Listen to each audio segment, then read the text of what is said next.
methods are how we can take ballots and figure out who wins. Now, in some countries, the ballot is just you vote for your top choice and that's all you get. And so then it's just whoever gets the most votes wins. But there are also things called preference ballots where you don't just list your first choice, but you actually list your first through however many choices. And so that's what we want to look at as preference balance. Um, like I said, some countries in the world have the one ballot, one vote only, or some have the preference ballots. The state of Maine now has preference ballots. The city of San Francisco now has preference ballots. And a lot of countries in Europe and Australia have preference ballots. So we are seeing more and more of these. So let's look at how we analyze these. Let's say we're going to look to see what kind of candy bags we're going to buy and what's people's favorite. So we're going to have a candy election to see which bag of candy we should buy based on what people like. So a preference ballot would be the different choices that you could have. In this case, we'd have Hershey's Kisses, Starbursts, Almond Joy, and Twizzlers. And then you would list which order you like them. So let's say you like Hershey's Kisses the most, then you like Almond Joy, then you think you like Starburst, and then the last thing you'd like is Twizzlers Bites. So your preference ballot would be to list 1, 3, 2, 4. Everybody would do that same thing, and then you'd have to figure out how to figure out who wins. So the first thing you do is organize those preference ballots. So we're going to organize this with what's called a preference schedule. And what you do is there might be other people who like 1, 3, 2, 4 ordering. And so you would go ahead and figure out how many people like that ordering. And then you would have your first, second, and third ordering and who likes them in a certain order. So let's say there are 7 people. So this first row here is your number of voters. There are 7 voters who like Hershey's Kisses, then Starburst, then Twizzlers, then Almond Joy. There are 2 people who like Hershey's Kisses, Starburst, Almond Joy, and then Twizzlers, and so forth. Towards the end, you have 1 person who likes Almond Joy, then Hershey's Kisses, then Twizzlers, then Starburst. So this would be your preference schedule for these ballots. You counted them all up, organized them all, and counted how many there were. Notice you have 24 total voters in this election. So we then can look at how do we figure out who the winner is. So again, here's our preference ballot, and then we want to figure out who the winner is. So there are different methods for figuring out who wins. One is the method of just plurality. Whoever gets the most first place votes wins. So that's kind of what the plurality method says, is the candidate with the most first place votes wins, and you don't necessarily have to have a majority. So plurality doesn't mean necessarily that you have more than 50%. It just means you have the most first place votes. So looking up here, in first place, Hershey's in first place in this column, this one, and this one. So Hershey's in first place 7, plus 2 is 9, plus 1 is 10, plus 1 is 11 different times. Starburst is first place in these 2 columns. So that's 3 plus 3, that's 6 times. Twizzlers is first place in these 2 columns. So that's 3 plus 1, it's 4. And Almond Joy is first place in these 2 columns. That's 1 plus 2, that's 3. And so you can actually then list what everybody has. So Hershey's had 11 first place votes. Starburst had 6. Almond Joy had 3. And Twizzlers had 4. And so looking at that, we see, oh, hey, Hershey's has the most first place votes. So Hershey Kisses wins. So Hershey has plurality, most first place votes, and it wins, but does it have a majority? Well, no, because the majority would be out of the 24 votes, they should have over 12, or they only have 11. 11 out of 24 is only 45%. So they're not at over 50%. So they don't have that. But they still win, and that's fine. So if you're going to buy a bag of candy for this group, you'd buy Hershey's Kisses, and all these people would be happy. But would everybody be happy? Well, no. The people who can't eat chocolate, which would be these people maybe here, some of these people up here, wouldn't be happy at all because they wouldn't get any candy. Some of these people probably can't eat chocolate, but they're still not happy because they didn't really like chocolate. They didn't put chocolate first. The Almond Joy people might not be happy because They may like chocolate, but they want something in their chocolate. They don't want just regular plain Hershey's Kisses. So, so that's your winning. And so then we want to figure out, well, what is the other way we can figure out who wins? So another way we can figure out who wins is if we look at our preference ballot again, is we can actually say, well, we want to actually include your first, second, third, and fourth choice. And so we're going to look at some methods that will include those choices. And as a reminder, we have 24 voters. This is our preference schedule. And we're going to talk about the border count method. And what the border count method does is it takes this preference schedule, and again, the preference schedule looks like this, just all by itself. And then what it does is it says, oh, we're going to give first place some points, second place a little bit less, third less than that, and fourth the smallest. Since there are 4 places, it seems to make sense to give first place 4 points, second place 3 points, third place 2 points, and fourth place 1. I have seen other ways you can organize this, but this seems to make the most logical sense. And what this says is that these 7 people here for Hershey's Kisses, let's just look at Hershey's Kisses border count that they would have. These 7 people put Hershey's in first.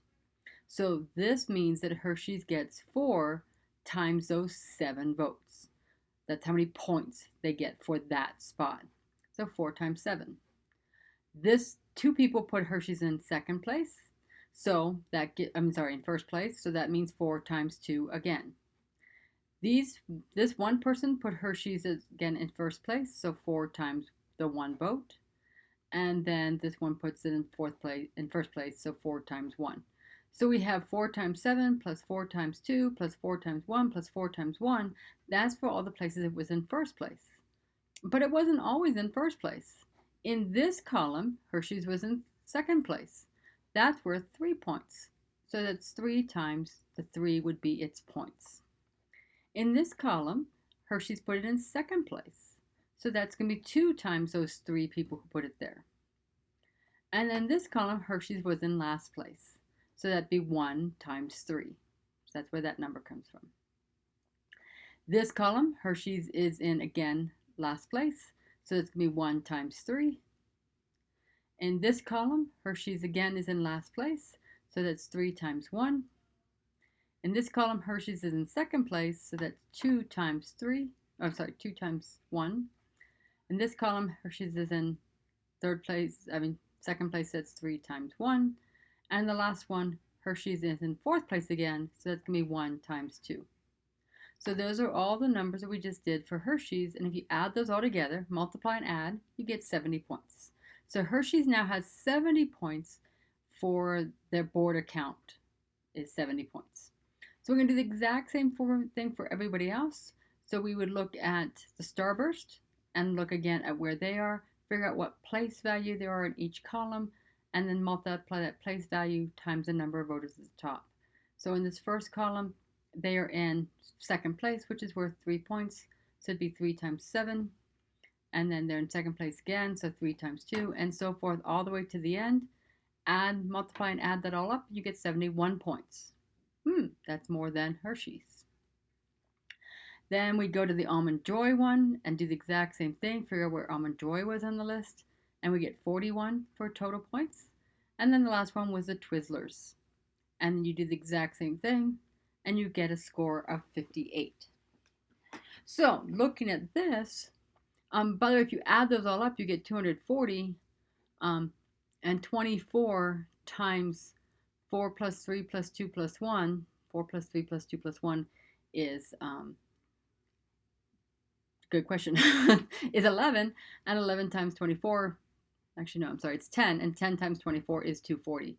So you should get the 4 plus 3 plus 2 plus 1 times however many votes you actually have to give. It's just kind of a test, a check to make sure, hey, I actually multiplied these numbers correctly. So it's a good check to do to make sure you did it right. So you take your number of voters times add your 4 plus 3 plus 2 plus 1 or however many point values you have, and then make sure you get the right number. So it's just a test, a check. You don't have to do it.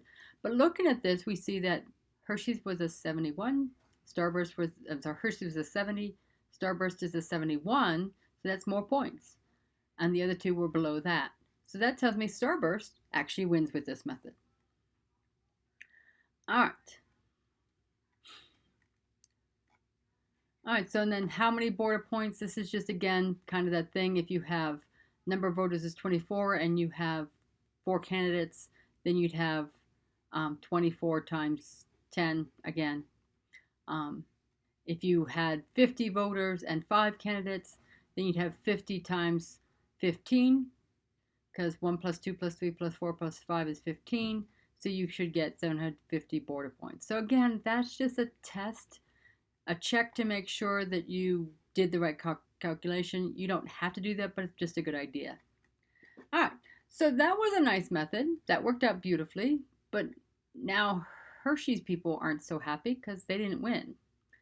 So, and we still don't have, nobody has a majority. So still, Starburst won, but if you notice, Starburst wasn't all that liked by a lot of people as their first choice. So some people probably aren't still happy. So let's see if we have another method we can use. So this is known as the plurality with elimination method. And so here's our preference ballot again. Oh, sorry, preference schedule again. And we're going to take we're going to go through and kind of do each piece. So in our first round, we notice that again, Hershey's, we're going to look at how many plurality means first place votes. So we're going to look at our first place votes again. And we notice that again, Hershey's had 11, Starburst had 6, Almond Joy had 3, and Twizzlers had 4. So that says, oh, Almond Joy had the least number, so we're going to actually take Almond Joy out of the list. So if I take Almond Joy out of the list, that means that these people, if I'm taking Almond Joy out of the list, then these Almond Joy people are gone and everybody moves up. So I would actually eliminate all of them. Every time I see an Almond Joy, I would actually put an X through it. We would cross it out. And so we can cross that out and get rid of all of them. And so we would cross out each one of these, get rid of each one of those, and then everything moves up. So that's kind of how it works. I'm not really sure what this person was doing with this, but that's pretty much what it works. So you just cross out all the Almond Joys, they're gone, and everybody moves up one step. So that means that this one group here, that H now is at the first place, and this person here, that S is at the first place, which means we now have a different number of first place votes. So H moved up, which means that Hershey's had their 11, they now have 12. And Starburst had 3 plus 3 is 6, they now have 2 more, so they now have 8. So in the second round, we have Hershey's Kisses with 12, Starburst with 8, and then we have Twizzlers still having their 4. So since Twizzlers now has the less number of first place votes, we're going to eliminate Twizzlers. And so if we eliminate Twizzlers, again, cross out all the Twizzlers you see and move everything up in your preference schedule, you would now see that these two Twizzlers people, this Starburst would move up and this Hershey's Kiss would move up. So that means our Hershey's Kiss that was at 12 now has one more at 13. And the Starburst, which was at 8, now has a lot more. They have those 3. 8 plus 3 gives them 11. So we're now in the round 3. We have only 2 candidates left. So we can see, oh, Hershey's is going to win. So Hershey's is the winner again. All right, so that's another method you can use. And then we have a fourth method. If you're still not happy with one of those 3, you can do another method, and we'll call the method of pairwise comparisons. And in that case, what we're going to do is we're going to actually see who's above in each column, but only between 2 candidates. So we're only going to be looking at, let's say, Hershey's Kisses to Starburst. So in this row here, Hershey's Kisses was liked more than Starburst by those 7 people. Same in this row, and this row, and this row. Sorry, these columns. Sorry, I keep saying them wrong. So Hershey's are above in all of these columns. So Hershey, 7 plus 2 plus 1 plus 1, that's 11 times that Hershey's is actually above Starburst. Well, now Starburst, for these 2 are above Hershey's. So 3 plus 3. But let's actually look at all the columns. So here in this column, Starburst is here and Hershey's Kiss is below it. So that means these 3 people liked Starburst more than Hershey's Kiss. So we had those 3 plus 3, that's 6, plus these 3 more, that means 9. And then looking at this column, Hershey's Kisses is above Starburst. So that one person actually likes Hershey's Kisses more than Starburst. And so we had the 11, now we have 12. This column, Hershey's is again above Starburst. So think of it this way, if Hershey's and Starburst were the only 2 things to pick from, Hershey's would win for this grouping. So that would be one more, that's 13. Then in this column, Starburst is above Hershey's, so these 2 people would have voted for Starburst. So that means that Hershey's versus Starburst, Hershey's has 13 times it was above to 11 times the Starburst is. That means Hershey's wins in this grouping. And Hershey's gets 1 vote. So we put like kind of a tick mark here to say Hershey's gets 1 there. Then you're going to do it with every other pairwise comparison. So you're going to look at Starburst and, well, let's actually finish the Hershey's. You're going to look at Hershey's compared to Almond Joy and see where is Hershey's above Almond Joy. Well, the first 4 columns are really easy because Hershey's is at the top for all of those. This next column, Hershey's is still above Almond Joy. So those 3 people are going to still vote for it. Here, Hershey's is above Almond Joy. But these 3, Almond Joy is now above Hershey's. So these 3 people are going to actually prefer Almond Joy. In this column, Hershey's is again above Almond Joy. And the last 2, Almond Joy is above. So we have the 18 votes for Hershey's to 6 votes for Almond Joy. That means Hershey's again wins, and so we'll give Hershey's another tick mark. And then the last one that we would do with Hershey's is Hershey's to Twizzlers. Again, going through that same kind of discussion, you can see that Hershey's is going to have 15 times it's ahead of Twizzlers to 9 times that Twizzlers is ahead, which again means Hershey wins, so Hershey gets another tick mark. Then we're going to compare all the other ones. Let's compare Starburst to Almond Joy. Same kind of discussion going on. We see that Starburst versus Almond Joy happens 19 to 5 times. So now Starburst wins that one, so Starburst gets a tick mark. Now we'll do Starburst to Twizzlers. So Starburst versus Twizzlers, same kind of discussion each time. And there's 17 people who like Starburst more than Twizzlers and 7 who like it the other way around. Starburst obviously wins, so Starburst again gets another tick mark. And then the last pairwise comparison is Almond Joy to Twizzlers. You could have done Twizzlers, it doesn't really matter what order you put them, but that's the only other 2 that weren't compared yet. And you can see that Almond Joy is liked more than Twizzlers 6 times to the 18 for Twizzlers, which means Twizzler wins this one and gets another point. That means that Hershey's has 3 points, Starburst has 2, Almond Joy has none, and Twizzlers has 1. So, point-wise, Hershey's wins again.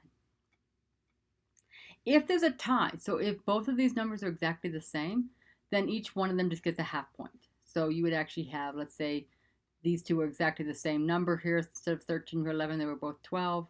Then Starburst and Hershey's would each get a half point. All right. That seems a little bit long to try to do all those comparisons. We only have 4 candidates. What if we had 5 candidates? Wonder how many we'd have to do. So let's look at that. And so let's say we have an election with n candidates. The number of pairwise comparisons is n minus 1 times n divided by 2. So if you have 4 candidates, you have 6. If you have 5 candidates, you have 10.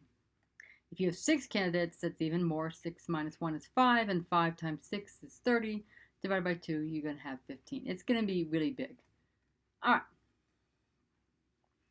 So the last thing I want to kind of mention is we have these 4 methods. Which one is better and which one's the most fair? And we actually have an impossibility theorem that exists in the world that actually says there is no consistently fair voting method. So even none of these methods with preference balance actually is always fair. We consider fair by what we call fairness criteria. They're in the book, you can read about them, but the criteria and which ones are violated by the criteria. But the four criteria are that we have the majority criterion, and that basically just says if candidate X has a majority of first place votes, then X should be the winner. It doesn't always happen, believe it or not, but that should happen. The Condorcet criterion is where if X is preferred by voters to each other in a pairwise comparison, then that voter should win. So in other words, if Hershey's was liked more than any of the other ones in all the pairwise comparisons, then Hershey should win. These next two are kind of a little different, and that one is, the first one is a monotonicity criterion, and that one says if X is the winner in an election, and the only change is that a bunch of people say, oh, I'd rather vote for X instead, then X should still win. And believe it or not, sometimes that doesn't happen. It's kind of weird how that works. And then the last one is the independence of irrelevant alternatives, and that is that if X is the winner of an election, and in a recount, one of those people withdraws, one of the non-winning ones are withdrawn or disqualified, then X should still win. So in other words, if we have all these people and you let X win, and then you have to have a recount, and somebody says, oh, never mind, I'm going to drop out, X should still be the winner. And sometimes that doesn't happen either. All right.